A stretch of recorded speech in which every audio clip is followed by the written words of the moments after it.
یکشنبه 20 میزان 1404 هجری خورشیدی مطابق 12 اکتبر 2025 میلادی مصادف است در 54مین سال روز مولود مسعود حضرت نور مولانا شاه رحیم الحسینی، 50مین اختر تابناک آسمان ولایت و امامت و حاضر امام شیعه امامی اسماعیلیه جهان. بدین مناسبت میمون و مبارک، من به صفت یکی از پیروان صدیق و فداکار آن حضرت، این روز مبارک و جشن تولد ایشان را خدمت جمله برادران و خواهران روحانی و جماعت مؤمن شیعه امامی اسماعیلیه افغانستان و کافه مسلمانان اسماعیلیه جهان از اعماق قلب تبریک و تهنیت عرض نموده و از بارگاه الله بی‌نیاز آرزومندم تا به یمن و قدسیت جشن تولد امامت برادران و خواهران مسلمان، همهن و جمله مسلمانان جهان در آسایش، امن و رفاه همیشگی در پرتو ارشادات قرآنی و شریعت قرای محمدی راه زندگی خویش را در دایره اخلاق دین بپیمایند. برادران و خواهران مؤمن و صفاکش، برای جماعت روحانی مسلمانان شیعه امامی اسماعیلیه جهان جای بسا شکران و مباهات است که در آستانه برگزاری نخستین جشن مولود با سعادت امام زمان خویش بعد از جلوس آن حضرت به مسند امامت قرار دارند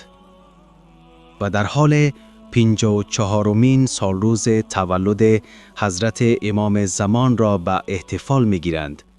که حضرت نور مولانا شاه رحیم حسنی به امر و فرمان پدر بزرگوارشان حضرت نور مولانا شاه کریم الحسینی 49مین امام و پیشوای اسماعیلیان جهان در ادامه امامت موروثی جد بزرگوارشان حضرت علی علیه السلام مسندنشین مقام امامت اسماعیلیان جهان گردیدند. برادران و خواهران مسلمان و متدین، مسلمانان شیعه امامی اسماعیلیان افغانستان و جهان با اعتماد و اعتقاد کامل به این باور هستند که حضرت نور مولانا شاه کریم الحسینی حاضر امام و 50مین امام و پیشوایشان در طول عمر پربارشان که در حضور پدر بزرگوارش در خدمت جامعه بشری بودند، با کسب تجارب مؤثر و با پیروی از اندوخته‌ها و افکار خردورزانه پدر بزرگوارشان و با داشتن برنامه‌ها، دانش و تجارب شخصی،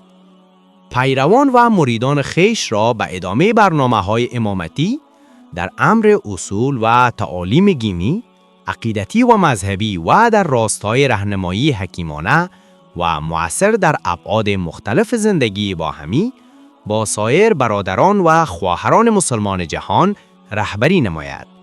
حضرت نور مولانا شاه رحیم الحسینی حاضر امام، 50مین امام و پیشوای اسماعیلیان جهان که به تاریخ 11 فبروری سال 2025 بر تخت امامت اسماعیلیان جهان تکیه زد، از نخستین روزهای کاریشان به فعالیت‌ها و برنامه‌های مثمر و چشمگیر چون خدمات سرتاسری بشردوستانه، فقیرزدایی، عمران و بازسازی، خدمات صحی، رشد و انکشاف تعلیم و تربیت در سطوح مختلف، خدمات و تعالیم مذهبی و خصوصاً در قسمت برنامه‌های سالم محیط زیست در مقیاس جهان در قالب برنامه‌های انکشافی آقاخان مزدن خدمات شایانی گردیده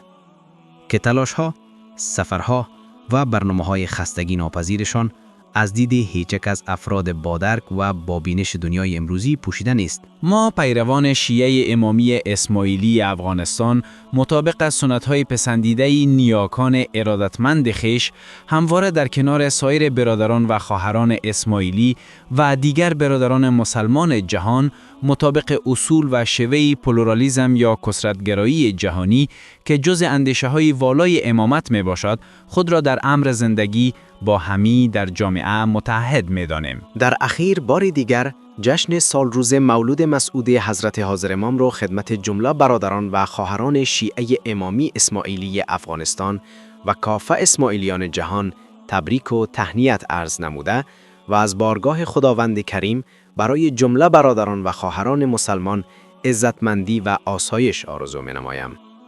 الحاج سید منصور نادری، مؤسس و رئیس کانون فرهنگی حکیم ناصر خسرو بلخی